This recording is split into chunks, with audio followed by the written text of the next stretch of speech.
So sick of this. I had to get my head out the cloud. I mean, for the last year and a half, I was just keep swimming. Little old Dora them. Nah. I got something for you. Y'all hold tight, hold tight. Welcome back to Pages of Her, page 25, baby. Let's get it, let's go. I'm sure you've heard this before, probably more times than you want to. Oh, we're gonna be short nurses. Oh, the nursing students don't have instructors and all these different things. What are we gonna do? Oh my gosh, Or are we just talking about it? So let me just go ahead and say, for those who don't know, like we are in the healthcare profession, right? So we take care of many of people from different walks of life, from different injuries, infections, so on and so forth. And when they say they, as in like the organizations that track this data, says, oh, we're going to be short so-and-so number of nurses. So let's go ahead and give you some stats real quick. So it said the organizations that track all this data says that by year 2030, we're going to be short in the U.S. 197,000 nurses. In the state of Georgia, 13,200 nurses. So that's to kind of paint that picture for you. We are halfway through 2026 at this moment, at the taping of this video. So what I've done is I've looked at the data myself. I have said to myself, and myself said, what are we going to do about this? And when I tell you I cried, I prayed, and it wasn't necessarily specifically the nursing shortage when I came to this conclusion, but it was me being exhausted and tired of people saying the same thing, me having to, clock in and clock out every day and feeling like I'm not really making a difference. Now, was I making a difference as a bedside nurse? Yes. Am I making a difference now doing what I'm doing now? Yes. In my nursing profession? Yes, I am. The thing, though, that I've noticed is that I have these astronomical dreams and goals, and to do all the things, I had to take a couple steps back and ask the good Lord above, is this what I'm supposed to do?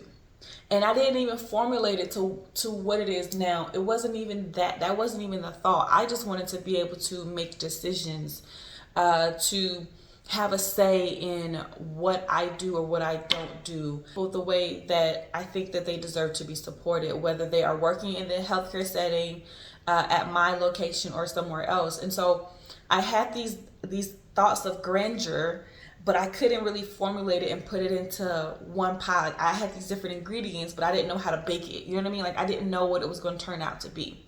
So in talks with my husband at the back in that day, it was probably 2021 or something, and he was helping me, guiding me these different things. I mean, I came home from work livid about what had just transpired. And I was like, I'm tired of this. I'm sick of this. I can't do anything. I don't have a say so. Like I was just going off, crying, screaming, praying to God. And God downloaded into him what I should probably be doing. And that was to create a whole nonprofit. Institute for Future Registered Nurses, Inc. Okay, we call it ifrn for short because people can't say out of the syllables these days. But this was me reframing my mind, reframing my thought process of what I can do, how I can contribute to, as they say, this huge nursing shortage that is coming, but also having this fulfillment of I'm really making that difference. I'm really being able to set the tone and set the stage the way I want to do it, and all of it being driven by purpose, all of it being driven by what does God say he wants for me.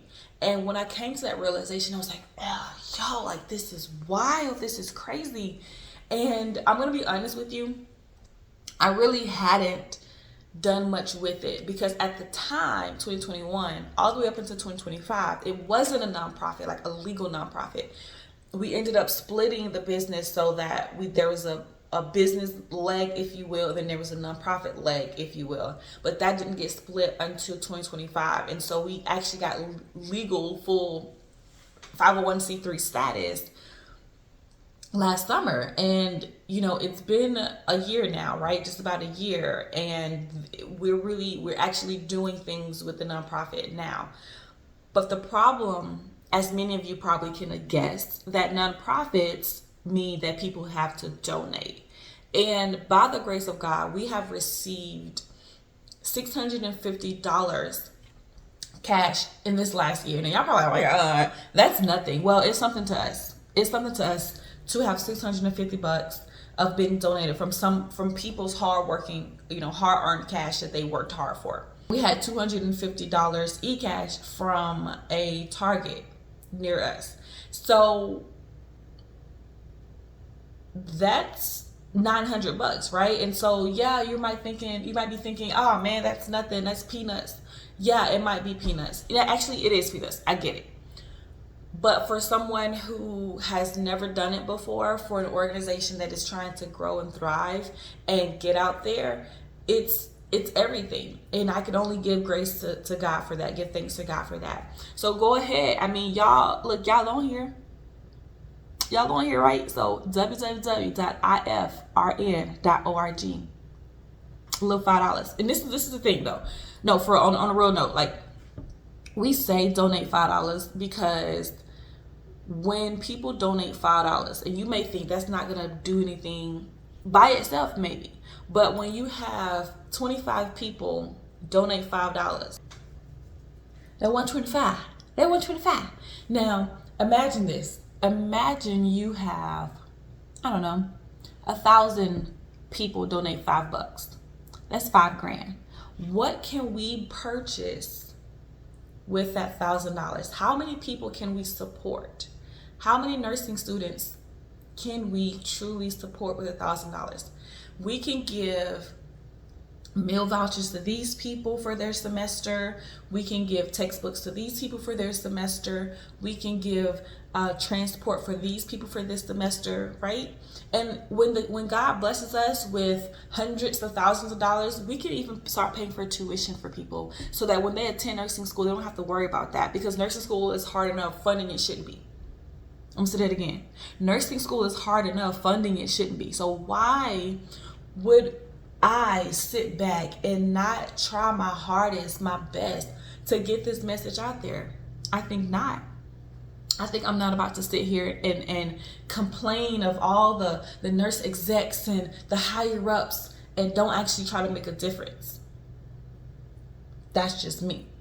And if you're feeling the weight of the nursing shortage today, whether you are a patient, whether you are a family member, you've seen these different things happen to your family member while they were in the hospital, how that nurse was great, how that nurse wasn't so great. If you are a nurse or a nursing student, just realize that you are not a wheel in a cog. You are a vessel. You are a vessel. What you do today matters. Legacy is being built in the small moments that you probably won't even get to see come to full fruition. Because legacy is what you leave behind that people then interpret, and then it's from their perspective. So I can say all day, I want to leave this and this and this behind. I want you guys to know me as being this renowned nonprofit chair, this leader in the field, this God-driven young woman who is in it 10 toes down for the Lord. Like, that is what I want you to remember me for. But I have no say so, because legacy is after I'm gone.